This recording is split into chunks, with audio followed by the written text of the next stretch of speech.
A paz do Senhor Jesus Cristo, aqui é o professor, pastor Ivan Teixeira que vos fala. Seja muito bem-vindo à nossa aula 101. O título da nossa aula do IBPP, Instituto Bíblico Pentecostal para Pregadores, tem como título Jesus, o Pregador Pentecostal. Você que tem o nosso livro, texto das nossas aulas, está na página de número 17 a seguir. Então é a parte da introdução que temos como a primeira aula, ok? Que vai da página 17 à página 32. O objetivo desta videoaula é fortalecer e ampliar o seu conhecimento. É importante que você participe também das nossas aulas presenciais. Então, posto isto, nós vamos falar sobre Jesus, o pregador pentecostal. Acredito que todo estudo sério sobre a pregação e o pregador deve começar com Jesus Cristo. Então, todos nós sabemos que Jesus Cristo, ele pregou. Aliás, o início público do ministério de Jesus, ele foi inaugurado pela pregação do Evangelho. Nós lemos em Marcos capítulo 1, depois de João ter sido preso, foi Jesus para a Galileia pregando o Evangelho de Deus, dizendo: o tempo está cumprido e o reino de Deus está próximo. Arrependei-vos e crede no Evangelho. Então aqui no Evangelho de Marcos, capítulo 1, versos 14 e 15, nós temos o resumo ministerial e o início do ministério do Senhor Jesus, que ele veio para pregar o Evangelho. Como eu falei, Jesus nunca é chamado de pregador na Bíblia, mas ele pregava o Evangelho. Ao contrário, por outro lado, Jesus ele foi chamado de rabino, quase 50 vezes ele é chamado de professor, de mestre, de rabi, raboni, meu mestre. Então nós podemos pontuar aqui que no capítulo 1 de Marcos nós temos o princípio, é o evangelho dos princípios, podemos dizer. Já começa no capítulo 1, verso 1, a falar sobre o princípio do evangelho de Jesus Cristo. Você pode ver aí no capítulo 1, verso 1, princípio do evangelho de Jesus Cristo, Filho de Deus. Os estudiosos afirmam, e claro que está nas Escrituras, que existem 3 princípios. O princípio de Gênesis 1 e 1, o princípio de Marcos 1 e 1 e o princípio de João do Evangelho 1 e 1. Então, em Gênesis, nós temos o princípio da criação. No princípio, criou Deus todas as coisas.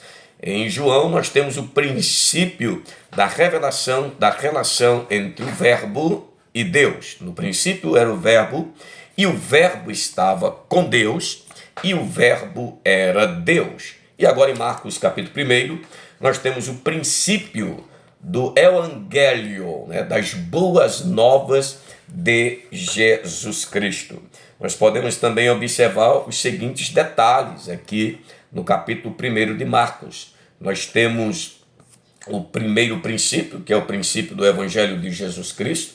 Nós temos a primeira profecia citada, que está nos versos 2 e 3, que o aluno pode fazer um estudo apurado sobre isso. Nós temos também a primeira pregação do batismo de arrependimento, no verso 14 do Evangelho de Marcos, capítulo 1. Nós temos a primeira pregação do batismo no Espírito Santo, no verso 8. Nós temos o princípio do ministério de Jesus, como nós lemos nos versos 14 e 15. Nós temos a primeira pregação do reino de Deus, no verso 15. Nós temos também o princípio do embate, ou dos embates de Jesus contra Satanás, verso 13. Temos o princípio do chamamento de Jesus Cristo, ele chama os seus discípulos, versos 16 ao 20. E nós temos a primeira atuação pública de Jesus, que se une o ensinamento e os milagres. E também nós temos a primeira confrontação pública e vitória de Jesus sobre os poderes do mal, versos 24 a 26. Então, a importância do Evangelho de Marcos para o ministério, para compreendermos o ministério de Jesus, é de suma importância para você que está estudando no nosso curso de pregação e pregador pentecostal. Então, apesar dos escritores bíblicos não chamarem o Senhor Jesus de pregador, ele pregava o Evangelho e ele foi ungido para pregar esse Evangelho. Notamos 3 pilares do ministério público do Senhor Jesus, registrado em Mateus capítulo 4, verso 23, e também no capítulo 9, versos 35 ao 38. O texto diz: percorria Jesus toda a Galileia, ensinando nas sinagogas, pregando o evangelho do reino e curando toda sorte de doenças e enfermidades entre o povo. Então, eu gosto de falar sobre esse texto, afirmando o ministério tríplice do Senhor Jesus, ou os 3 pilares do ministério público do Senhor. Ele ensinava, ele pregava e ele curava toda sorte de doenças e enfermidades entre o povo. Então, o ministério do Senhor constituía-se no ensino, que é o didaskon, no grego, ele ensinando, ele ensinava, e ele pregava, que é kerirson, no grego, ele proclamava. Era o anúncio das boas novas, a convocação. E também ele curava, que é o grego terapeuon, que é uma palavra que significa uma cura completa do corpo, alma e espírito, podemos dizer. Em português nós temos a palavra terapia, de onde origina-se dessa palavra grega, que é originada dessa palavra grega terapeuon. Então o Senhor Jesus ele curava, era o tríplice ministério do Senhor Jesus. Nós podemos chamar essa passagem de Mateus de um resumo editorial dado por Lucas, que foi guiado pelo Espírito Santo. O Espírito Santo ele guiou os escritores do Novo Testamento para nos instruir por meio destes resumos. Tais resumos transmitem um material teológico, um material doutrinário. Sem dúvidas, descrevem o ministério constante do Senhor Jesus Cristo. Ele pregava, ele ensinava e curava constantemente, isso realizado no poder do Espírito Santo. O pregador pentecostal ele deve espelhar o seu ministério no do Senhor Jesus Cristo. Afirmamos que o ministério do Senhor é o protótipo do ministério pastoral, do ministério de pregador, do ministério do ensinador. Pois o mesmo Espírito que atuou poderosa e constantemente no ministério, ensino, pregação, cura do Senhor Jesus, ele opera naqueles que creem, ele opera nos seus discípulos. Então é plausível que o pregador pentecostal alinhe a sua vida e o seu ministério na do Senhor Jesus Cristo.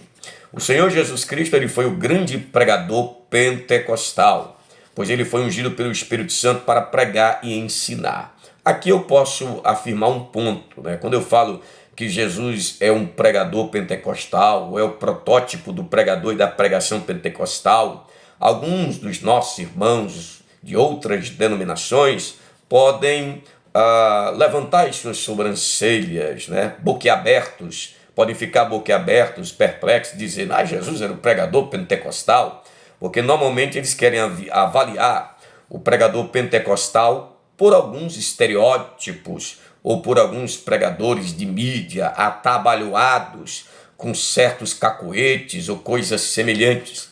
Quando nós afirmamos aqui no IBPP, Instituto Bíblico Pentecostal, que Jesus é um pregador pentecostal, nós queremos afirmar que Jesus ele foi um pregador ungido pelo Espírito Santo. Ele mesmo disse em Lucas capítulo 4, verso 18, que a profecia de Isaías estava cumprindo-se nele, pelo que o Senhor Deus Yahvé, Yud Rei Vav Rei, Yahvé, Jeová, ungiu a Jesus pelo Espírito ou com o Espírito para pregar.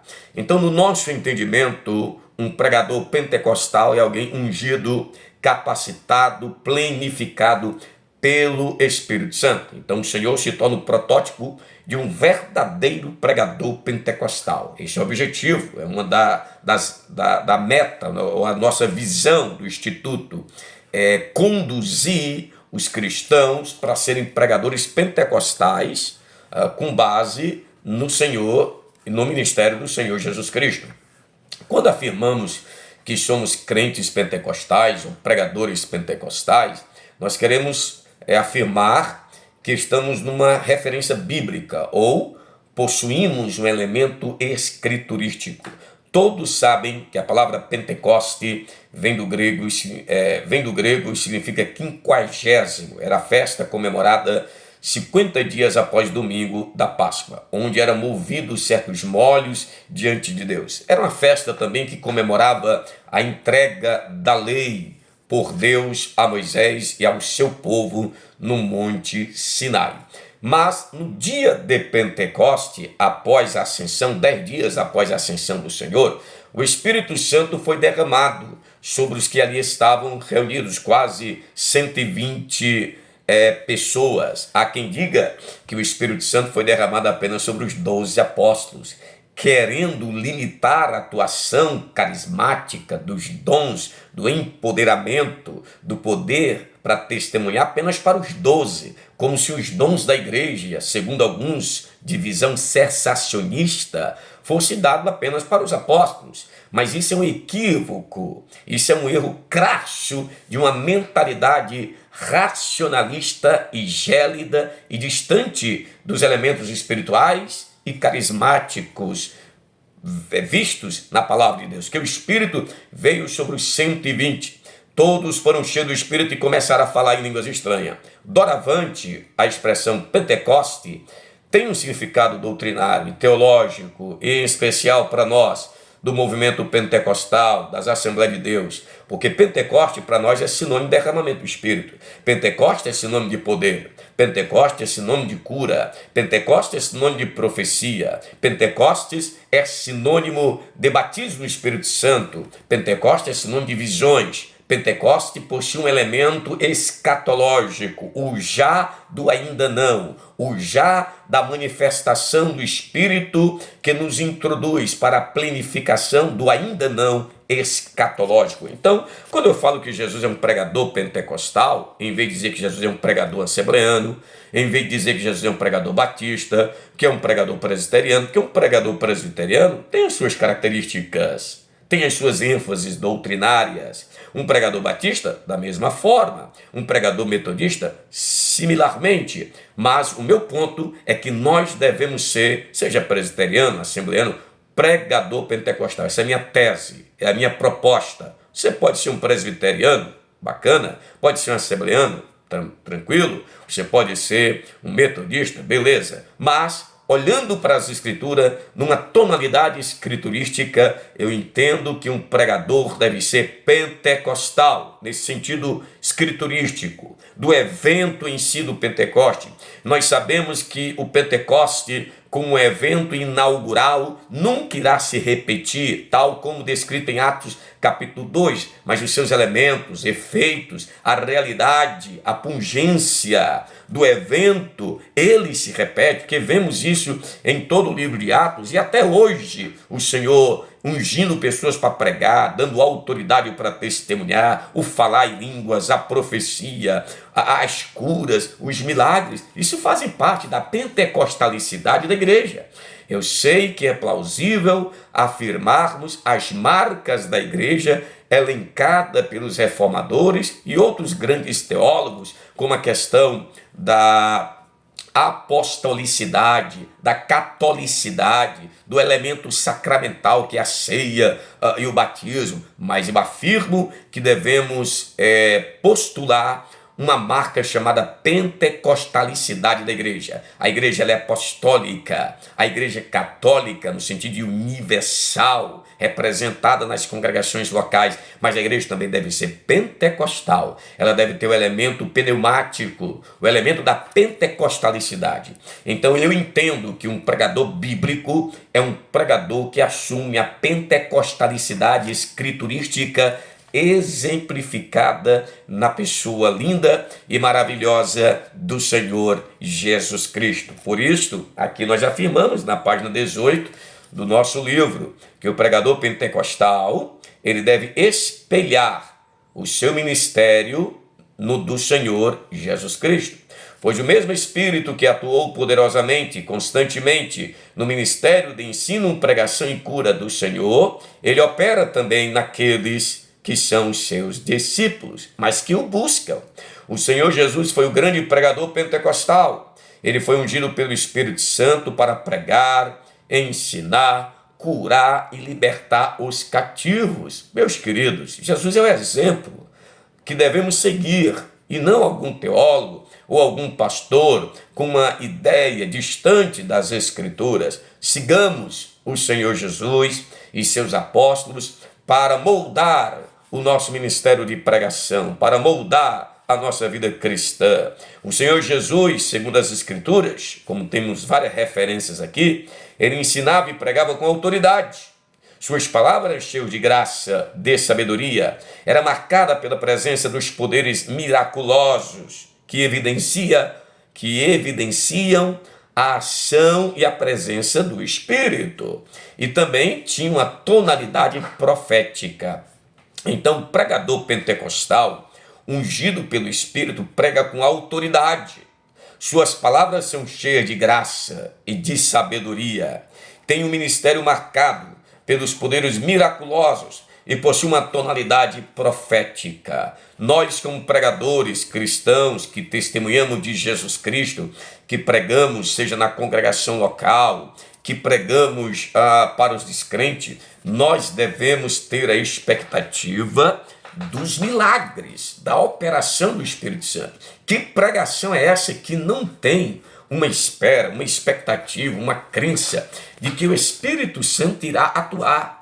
Todas as vezes que subo a um altar, a um púlpito, para ministrar a palavra de Deus, eu creio na ação do Espírito. Apesar de ter dedicado a minha vida ao estudo, à leitura do texto, horas em oração, em estudo, eu subo confiando e ministro, confiando na autoridade do Espírito que fluirá através da minha vida, mediante a exposição fiel da palavra de Deus. Mas tem pregador que sobe, que quer fazer as coisas de Deus, que quer ensinar, que quer pregar de forma atabalhoada, de forma para entreter o auditório, com estilo de palhaço, de coaching, de empreendedorismo. Não, senhoras e senhores, o elemento querigmático, que vem do queriço, que nós lemos aqui, que lemos que a pregação do Senhor, a palavra para pregação,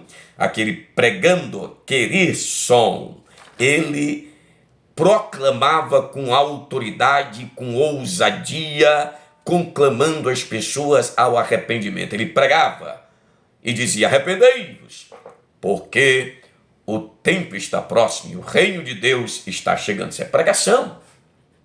Não é simplesmente uma palestra. Nada contra a igreja marcar um momento de palestra sobre alguma temática, seja uma temática cultural, social, política ou até teológica, com elementos acadêmicos, mas nós somos chamados para pregar, para anunciar o evangelho do reino com seu elemento de arrependimento e fé.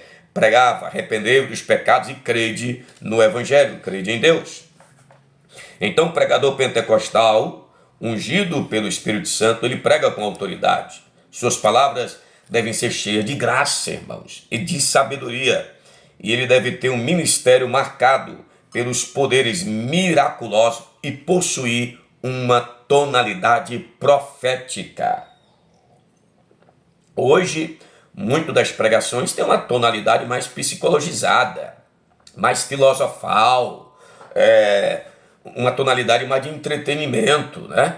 Uma tonalidade mais de gracejos. É algo sério quando você sobe ao púlpito para ministrar a palavra de Deus. Então eu incentivo você a moldurar a tua vida e teu ministério no do Senhor Jesus e dos seus apóstolos, ok? Então qualquer desvio desses elementos torna o pregador em um não pentecostal. Precisamos resgatar a pentecostalicidade da pregação contemporânea. Por pregação pentecostal me refiro, aqui tem a definição. Não adianta a pessoa dizer, o pastor está falando, o pastor Ivan, ele está falando, devemos ser um pregador pentecostal. Aí você ter como molde esses caras da mídia. Você ter como molde alguém que pula, que grita, que sapateia ou coisa parecida. Porque o meu ponto, eu escrevi esse livro, que o pregador pentecostal, pregando Cristo na demonstração do Espírito e poder, e os senhores podem me dar licença. Eu também escrevi esse outro livro aqui,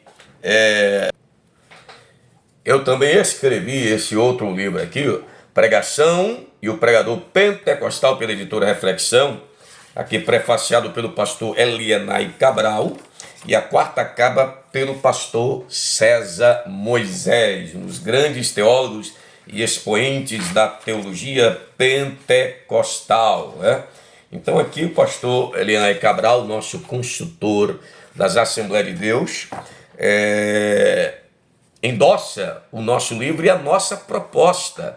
Qual é a nossa proposta? Não é enfatizar o estereótipo, o estilo de cada pregador. Cada pregador tem o seu estilo. Tem uns que pregam com o microfone no pedestal, de forma pausada, calma, tranquilo. Tem uns que já tiram o microfone do pedestal. Eu fico assim, meio, vamos dizer assim, receoso, porque tem gente que critica. Tanto os que pregam com pedestal criticam aqueles que usam o microfone e ficam para lá e para cá. É o estilo da pessoa, gente. E como aqueles também que pregam com o microfone, diz não consegue ficar parado, engessado, como uma estátua. Então, a questão da pregação pentecostal, a natureza, o conceito, a finalidade, a ontologia, o ethos, o patos, o logos da pregação, não deve ser enclausurada nessas ideias paupérrimas, pobres, mas sim nos conceitos bíblicos. Por isso eu coloco aqui a pentecostalicidade da pregação, devemos resgatar. Então, por pregação pentecostal, me refiro àquela ungida pelo Espírito. E nesse livro aqui eu falo sobre o que é unção. A unção, ela é um conceito que é distorcido atualmente. Quando a pessoa vira os olhos, está cheio da unção. Não é isso aí. Esses elementos, por exemplo, a pessoa pular, sapatear, ou a pessoa gritar, são reações humanas à ação do Espírito. A ação do Espírito, irmãos, difere das reações. Tem pessoas que reagem chorando, outras gritando, dando glória, e por aí vai. Isso aí é outro elemento para a gente estudar posteriormente. Mas o meu ponto é que a pregação pentecostal é aquela ungida pelo Espírito, autorizada e centrada em Cristo. Não me venha dizer que você é um pregador pentecostal e o conteúdo da tua pregação é você falando mais de você mesmo. É um conteúdo paupérrimo, que não tem evangelho, que não tem centralidade em Cristo. O próprio movimento histórico pentecostal, ele é definido, ele é identificado, caracterizado pelas suas temáticas querigmáticas, pelos seus temas de pregação, em outras palavras. Eu afirmo o evangelho pleno. Eu afirmo, dentro do movimento histórico pentecostal, o que é chamado de full gospel, o evangelho completo, o evangelho pleno, nos 5 pontos. Eu chamo de 5 pontos do pentecostalismo. É uma das minhas teses, em um dos meus livros, 5 pontos do pentecostalismo. Eu sei que o pentecostalismo brasileiro enfatiza a trilogia dos missionários, né? Jesus salva, Jesus batiza no Espírito Santo, Jesus voltará. Existem outras ênfases em outras famílias pentecostais, como a questão da hermenêutica, ou uma hermenêutica quadrilátera, né? Ou quadrilátero pentecostal, pode ser melhor colocado, quadrilátero pentecostal. Jesus salva, Jesus cura, Jesus batiza no Espírito Santo, Jesus voltará. Eu, todavia, olhando, estudando o movimento como um todo, eu enfatizo o elemento quíntuplo do evangelho pentecostal, que é Jesus salva, Jesus cura, Jesus santifica, Jesus batiza no Espírito Santo e Jesus voltará. Houve a ênfase no período da reforma no ofício tríplice do Senhor. Jesus como sacerdote, Jesus como rei e Jesus como profeta. Bacana, não é que a teologia reformada se resume nos 3 ofícios de Cristo. Assim, ou concomitantemente, igualmente ou semelhantemente, a teologia ou a doutrina pentecostal da pregação afirma que Jesus é Salvador, que Jesus é curador, que Jesus é santificador, que Jesus é o batizador no Espírito Santo e fogo, e que Jesus voltará, é o rei que volta. Não quer dizer que a teologia pentecostal se resume apenas nos 5 pilares, mas são pilares identificatórios, são pilares de identidade. E isso caracteriza o movimento pentecostal.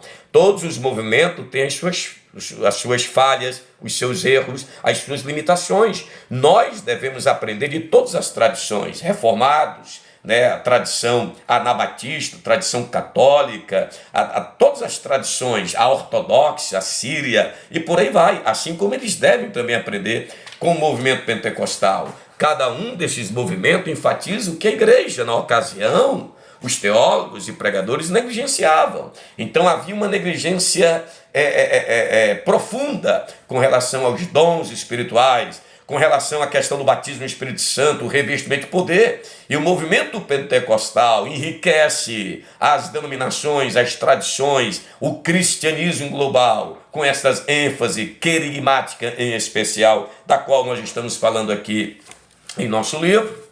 Então, meus queridos irmãos, pregação pentecostal é isso. Nós devemos estar cientes destas verdades, ok? Então nós acrescenta-se que a verdade do evangelho deve ser dita em amor, ensinada com longanimidade e doutrina. Eu coloquei isso aqui porque às vezes alguns pentecostais, pregação ungida com autoridade, com a tonalidade profética, como eu falo aqui, vou repetir, por pregação pentecostal me refiro àquela ungida pelo Espírito Santo, autorizada e centrada em Cristo. É uma pregação que tem a autoridade de Cristo. Eu estou aqui em nome de Jesus Cristo. A cura é em nome dele, a santificação, a regeneração, etc. Contendo palavras cheias de graça e de sabedoria. São elementos pneumáticos. É obra do Espírito. O Espírito nos agracia com a graça de Deus. Ele é o Espírito da graça, irmão. E também nos dá sabedoria para pregarmos. Palavras de sabedoria é um dos dons do Espírito Santo. Palavra de conhecimento e palavra de sabedoria. E o apóstolo Paulo orava, tanto nos capítulos iniciais de Efésios quanto Colossenses, para que Deus nos desse o espírito de sabedoria. Ou seja, a sabedoria é um elemento pneumático da vida e do ministério cristão. Pneumático, quando eu falo pneumático aqui no seminário, refiro-me à capacitação do espírito. A palavra espírito vem do grego pneuma. Daí a nossa terminologia. Estamos no seminário, é para aprender novos conceitos, ou novos termos, ou termos que abarcam conceitos para melhor entendermos a ciência da pregação do Evangelho. Então, pneumático, refiro-me ao empoderamento, à capacitação. Pregação pneumática, é a pregação no Espírito. É a pregação, isso aqui, nós vamos aprender. Pregador pentecostal, pregando Cristo na demonstração do Espírito, irmão. E de poder. São 2 elementos que não devem ser divorciados na pregação. Aliás, hoje você não vê pregação mais centrada em Cristo. Difícil. Estou dizendo, não podemos generalizar. Deus sempre tem os seus e suas congregações locais que são fiéis dentro do seu contexto, ok?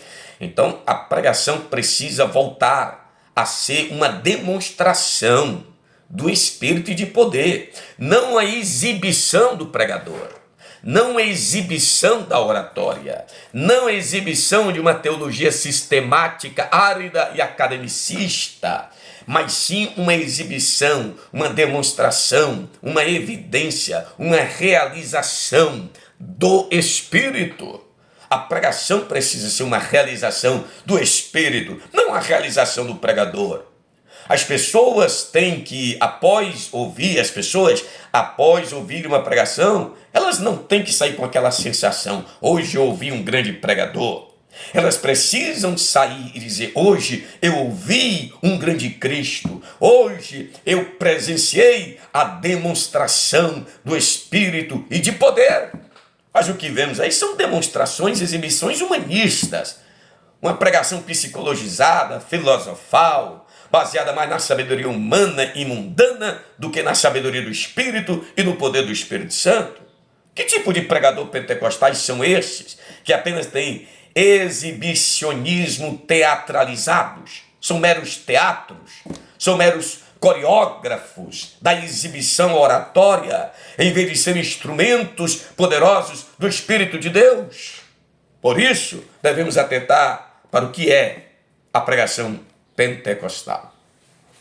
Outro ponto que nós devemos observar: a mensagem pregada pelo Senhor Jesus Cristo, baseada em Marcos 1,15, você pode observar isso. Infelizmente, as palavras pregar e pregação e pregador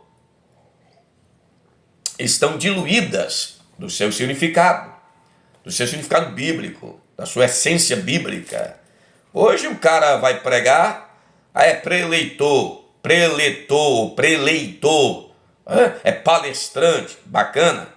Isso começou nos anos 90, eu me lembro na minha tenra adolescência, aquele movimento da psicologia da fé. O camarada começou a se chamar de palestrante, preletor, aí depois palestrante, aí acrescentou palestrante motivacional, hoje é coach, né? É o treinador. Irmão, essa questão de palestras, de preleitor, na época não era nem dicionarizadas.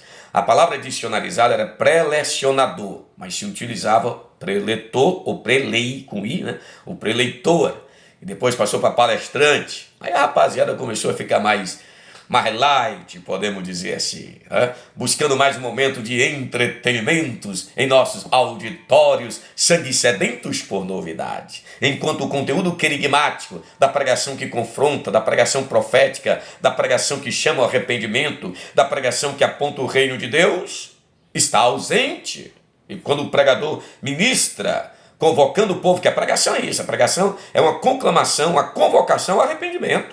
O ensino é uma instrução para andar uma vida digna da vocação a qual fomos chamados. Então existe o elemento querigmático e o elemento da didascalia. O querusso e a didasco, a pregação e o ensino. E o elemento da cura, o terapeu também. Mas hoje se constrói pregadores, mas com elementos de entretenimentos. A ênfase é mais em histórias, historietas e até mentiras. Porque às vezes você vê um pregador falando uma história que aconteceu na vida dele e depois você vê em outros lugares pregadores contando a mesma história como se fosse com eles. Aliás, de que é essa história, irmão?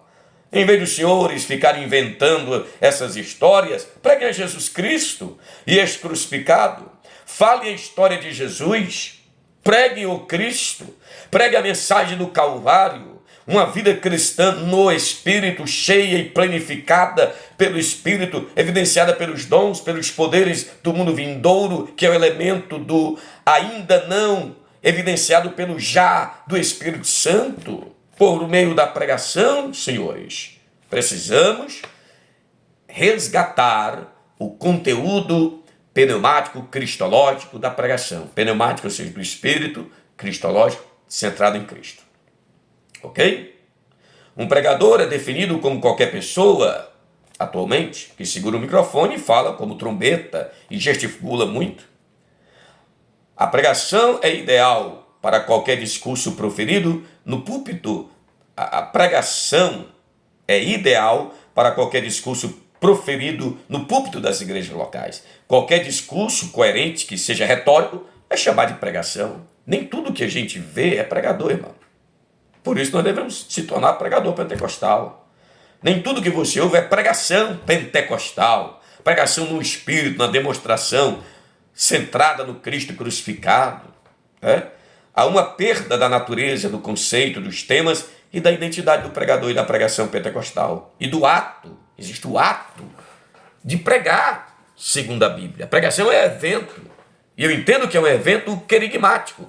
Ou seja, um evento que conclama, que anuncia, que chama ao arrependimento. É um evento pneumático, porque deve ser capacitado pelo Espírito Santo. Quem são os senhores para pregar sem a capacitação do Espírito? Jesus só iniciou o seu ministério de pregação após receber o Espírito pousando sobre ele e depois afirmar que foi ungido pelo Espírito. Os apóstolos só saíram a pregar de forma eficaz, eficiente, quando foram revestidos de poder. Como é que os senhores se atrevem a pregar seu elemento cristológico e pneumatológico, seu elemento da centralidade do Cristo? Conheçam o Evangelho. Vocês precisam conhecer a pregação do Evangelho. A melhor maneira de corrigir os conceitos errôneos é analisar a pessoa de Cristo, porque nenhum estudo sobre pregação que negligencia o Cristo como pregador e uma avaliação de sua pregação, o conteúdo dela, a temática dela, é digno de aplauso, é digno de menção. A pregação do Senhor Jesus está entre os pressupostos da teologia do Novo Testamento, da teologia bíblica. Então, quando você se engaja no contexto da teologia bíblica, que difere da teologia sistemática, nota-se que a pregação é a base das formulações da teologia do Novo Testamento. Por isso que eu coloquei aqui, a pregação do Senhor Jesus está entre os pressupostos da teologia do Novo Testamento e não constitui uma parte dela. A pregação não é uma parte do estudo teológico do Novo Testamento. A pregação é a base, é a originalidade, é o pressuposto, é a ideia conceitual da teologia do Novo Testamento. Ok?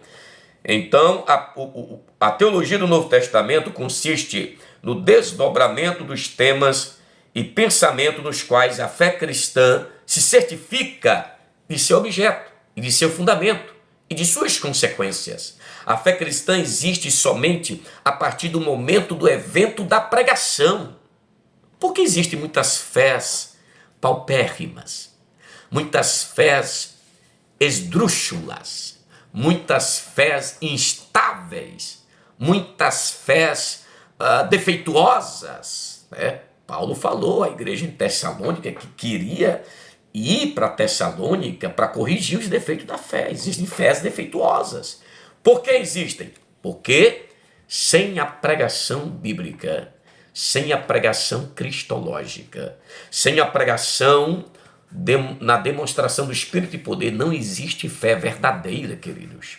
A fé, Romanos 10, 17, ela vem pelo ouvir, e o ouvir pela palavra do Cristo, pela pregação de Jesus Cristo.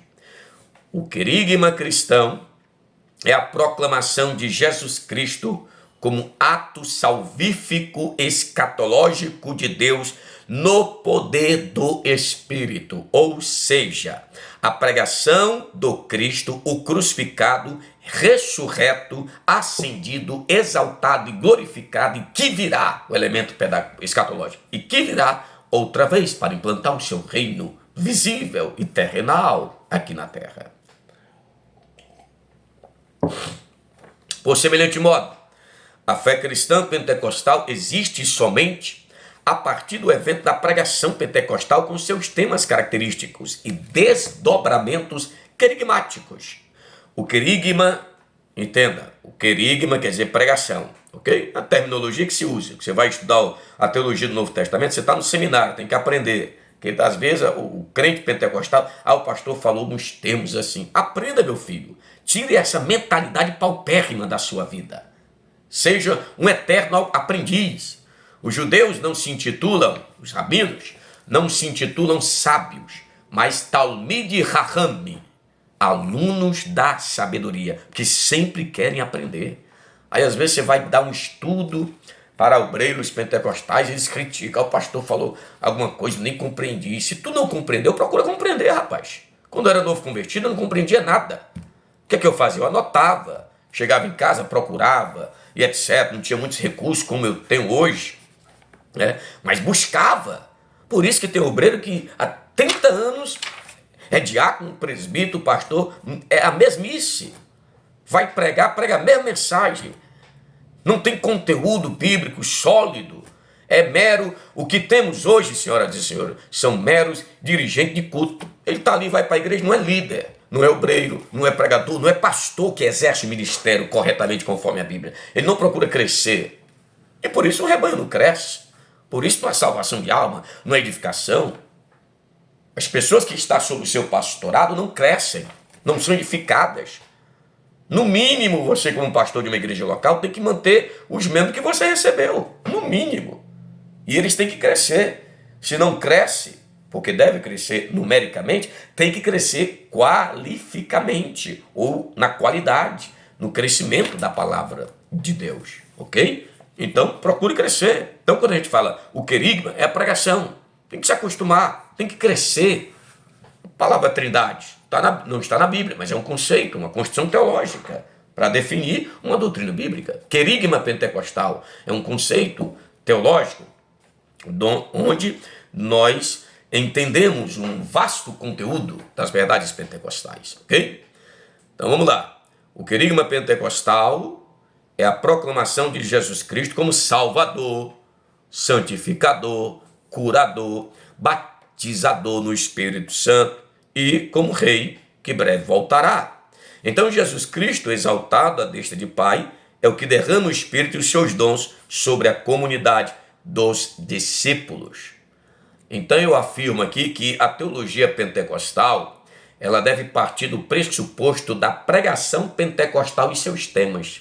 Se a teologia do Novo Testamento é construída a partir da pregação e do conteúdo da pregação de Jesus como pregador e da sua pregação, do seu conteúdo, eu entendo que a teologia pentecostal deve ser construída a partir das temáticas pentecostais, os 5 temas, né? O Evangelho quíntuple, os 5 pontos, no meu entendimento, os 5 pontos do pentecostalismo. A pessoa enfatiza os 3 pontos, beleza. Porque você enfatizando os 3, os outros 2 estão implícitos ali. Você enfatizando os 4, o outro está implícito. Porque o vasto movimento pentecostal engloba ou enfatiza na pregação, nos ensinos, nas escritas, Jesus como Salvador, como curador, como santificador, como batizador e como aquele que breve voltará. Então, assim como a reflexão teológica do Novo Testamento repousa sobre o querigma da comunidade primitiva, a pregação da comunidade primitiva, o fazer teológico pentecostal se constrói a partir do querigma da comunidade pentecostal. Irmãos, as Assembleias de Deus, eu falo em termos do nosso contexto denominacional, ela cresceu por causa da pregação pentecostal. Ela se orientou por causa da pregação pentecostal. Ela amadureceu por causa da pregação pentecostal. Então, o fazer teológico pentecostal deve ser construído a partir da pregação da comunidade pentecostal. Devemos elencar os seus temas. Então o Senhor Jesus pregava o evangelho, do grego evangelion, boas novas, do reino, né? Basileia, de Deus, tutel. Então nós temos aqui evangelho, basileia, tutel, o evangelho do reino de Deus. O termo ocorre, né, em Marcos 1 e 15, também ocorre em Mateus 9, 35, está no livro aqui, na página 21, 24 e 14, e torna-se este evangelho em Mateus 26 e 15. É evangelho do reino de Deus. Aí Mateus 26 e 13 se torna este evangelho do reino. A expressão do reino é um genitivo objetivo. As boas novas dizem respeito ao reino, cuja proximidade já foi anunciada, como está em Mateus 3 e 2 e 4 e 17, e que é assunto central do Sermão do Monte, ou do Ensino do Monte, Mateus 5, 6 e 7, capítulo 5, 6 e 7. Marcos prefere a expressão o Evangelho de Cristo, ou o Evangelho de Deus. Você pode ver nas referências em Marcos 1 e 14, 8 e 35, 10 e 29, 13 e 10. Mas a diferença entre essas expressões, em Marcos, Evangelho de Deus, Evangelho de Cristo, e etc., e o Evangelho do Reino, é puramente linguística. Então, o evangelho é um só, mas ele costuma ser chamado evangelho de Cristo, evangelho de Deus, o evangelho do reino. Não devemos diferenciar, fazer uma distinção conceitual, não. Isso aqui é uma diferença de expressões puramente linguística, uma vez que as boas novas dizem respeito a Deus e a irrupção de seu reino salvador na pessoa de seu Filho, o Messias, no poder do Espírito Santo. O reinado de Deus é um conceito e tema importante no ministério de Jesus, dos apóstolos e da igreja. O pregador pentecostal não deve pregar sobre os impérios humanos, sobre os reinos humanos, reinos pastorais, reinos convencionais, reinos denominacionais, ou o reino do pregador próprio. Né? Tem pregador que tem o seu reino, tem o seu conceito, a sua definição. Eu acho isso, eu acho aquilo. Não. O tema característico da pregação da igreja primitiva é o reino de Deus. E o tema característico do movimento pentecostal deve ser o reino de Deus manifesto, ou a irrupção do reino de Deus na pessoa salvadora e do Senhor Jesus Cristo, que é o Messias, e isso no poder do Espírito Santo. Então, o reinado de Deus é um conceito e tema importante do ministério de Jesus, dos apóstolos e da igreja. É um conceito escatológico, era por vir. A chegada do reino de Deus no poder do Espírito Santo põe termo ao atual curso do mundo, que destrói tudo que é contrário a Deus, tudo que é satânico, tudo que agora faz o mundo gemer, e pondo desse modo um fim a todo sofrimento e dor, estabelece a salvação para o povo de Deus que espera pelo cumprimento das promessas proféticas. Isso faz parte do evento da pregação. O evento da pregação, no evento da pregação, o reino de Deus chega, centrado em Cristo, realizado e demonstrado no poder do Espírito Santo. Notem que em Marcos 1, 14 e 15, Jesus começa o seu ministério, afirmando que as pessoas deveriam se arrepender e crer no Evangelho, porque o reino de Deus está próximo. Aí em Mateus capítulo 12, 38, em um momento do ministério de Jesus Cristo, ele é acusado de expulsar demônios pelo príncipe deles, Beelzebul. O que é que Jesus fala? Jesus diz, olha, eu não expulso os demônios, porque a expulsão de demônio faz parte do evento da pregação. Jesus foi enviado para pregar, mas no evento da pregação acontecia curas, libertações, pessoas oprimidas eram libertas e demônios eram expulsos. Sabe o que é isso? É a irrupção do reino de Deus, ou a intervenção, a chegada do reino de Deus.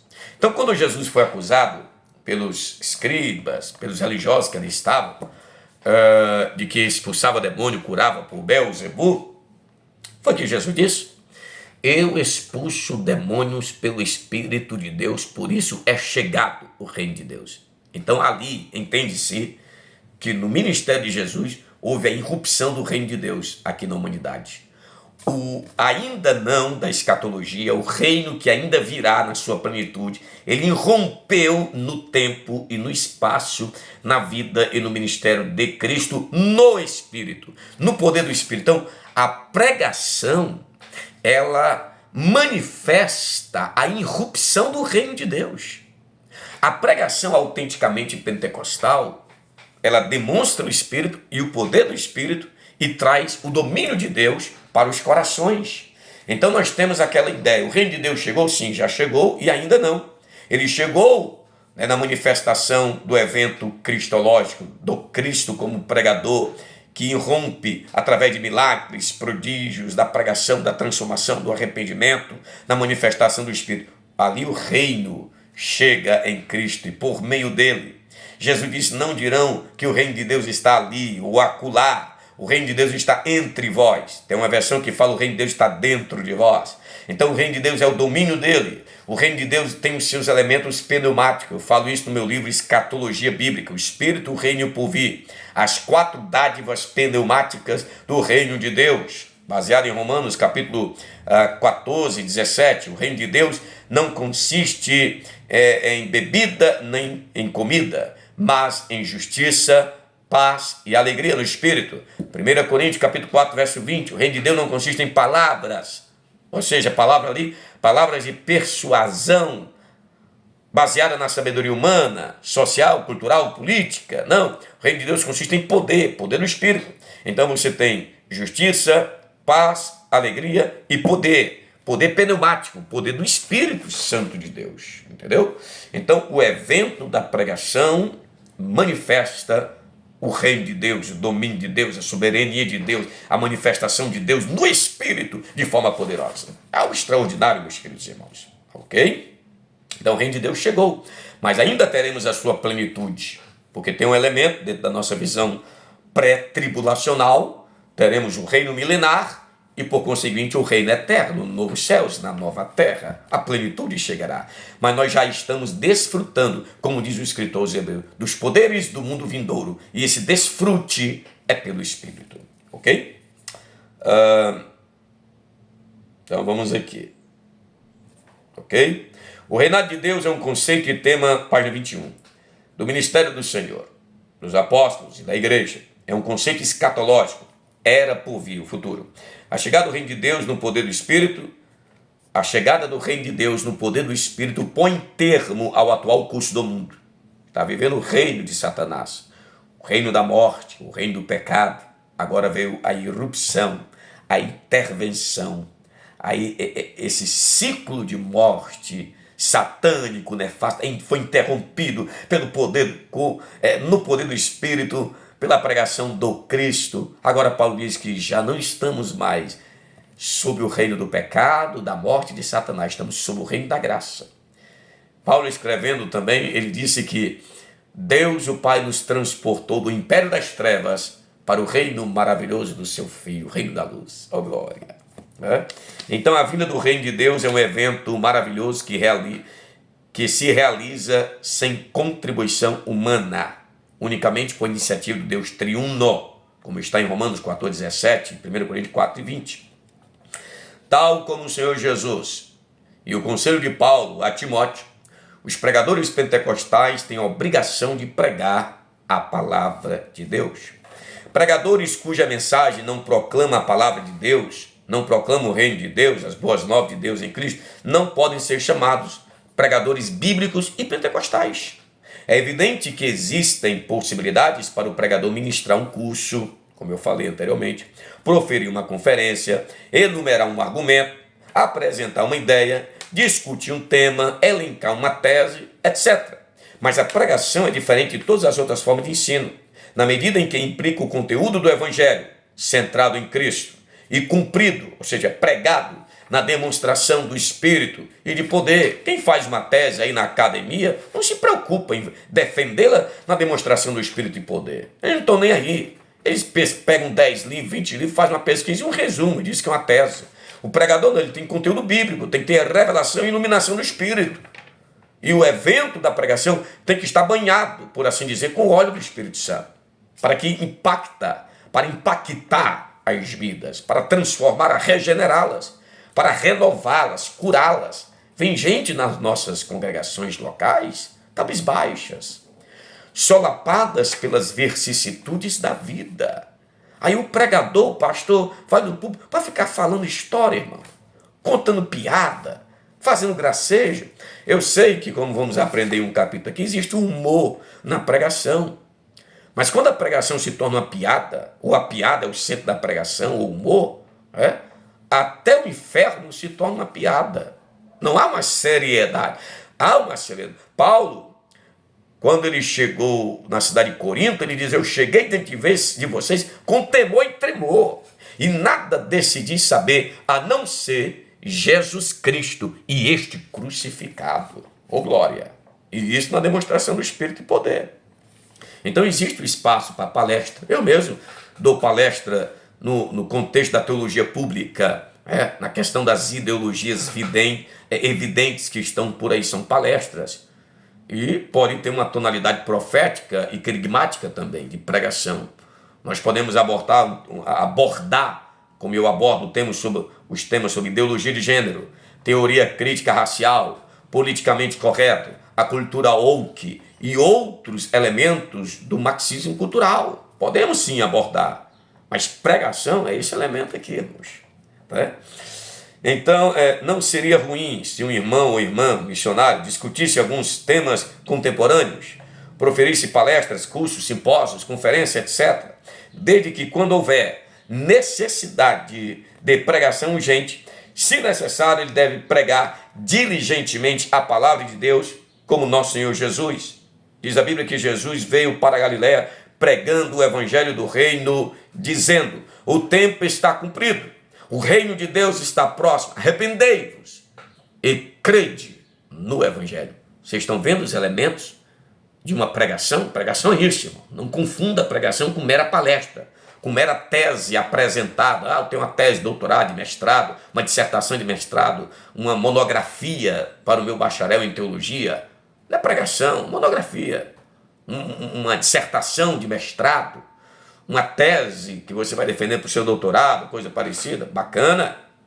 Eu sou pregador. Fomos chamados para ser pregador.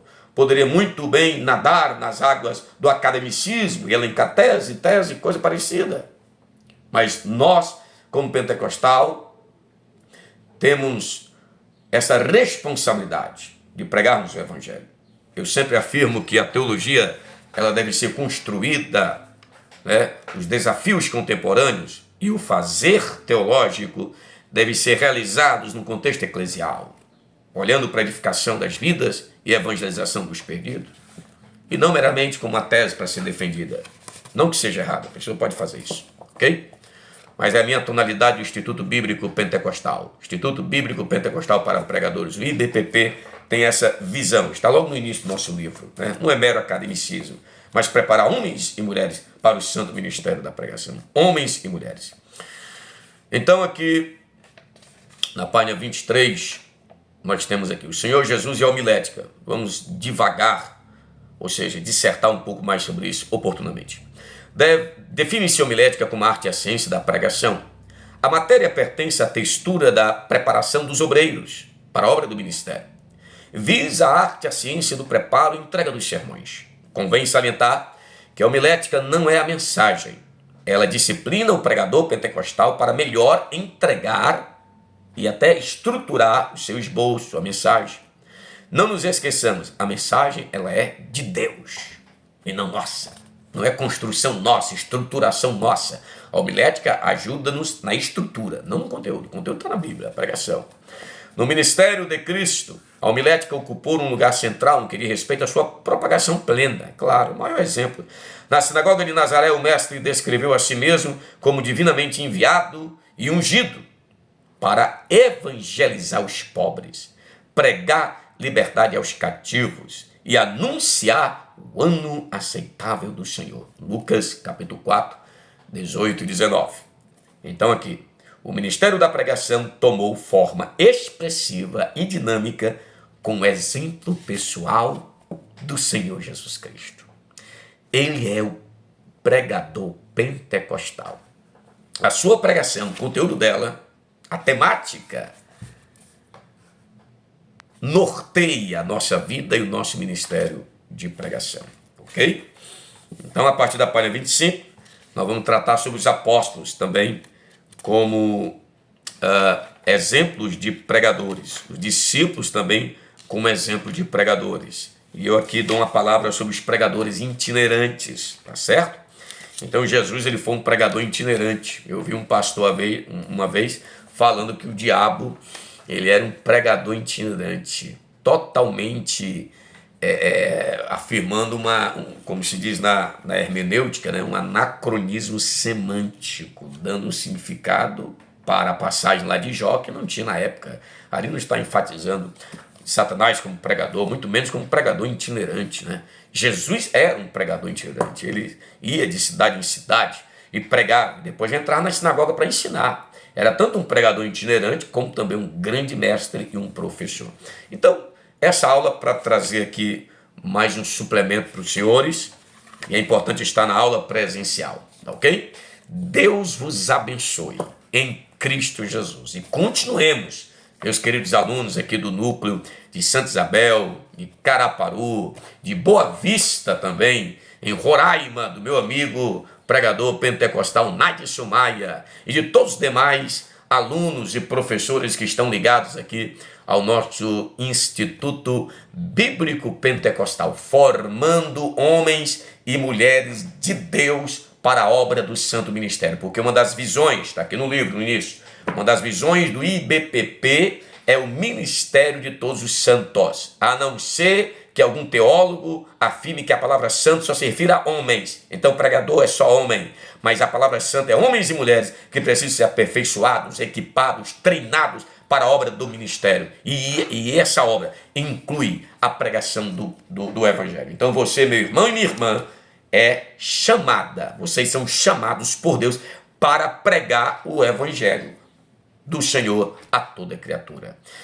Que o Senhor nos abençoe. Senhor, oremos. Pai, obrigado por esta oportunidade de estarmos nessa videoaula sobre Jesus o pregador. Toma os teus filhos que assistiram, seja com eles, ó Pai, e fortaleça, dê dedicação para eles aprenderem, ler o livro e meditarem na tua palavra e ampliarem, terem outros livros também, para assim, Senhor, ampliar o seu conhecimento e se aprofundar nas grandes verdades da fé cristã. Assim eu te peço em nome de Jesus Cristo. Então, aproveite este momento, estude e ore para que o Senhor possa te usar poderosamente na arte bela da pregação do Evangelho. Grande abraço.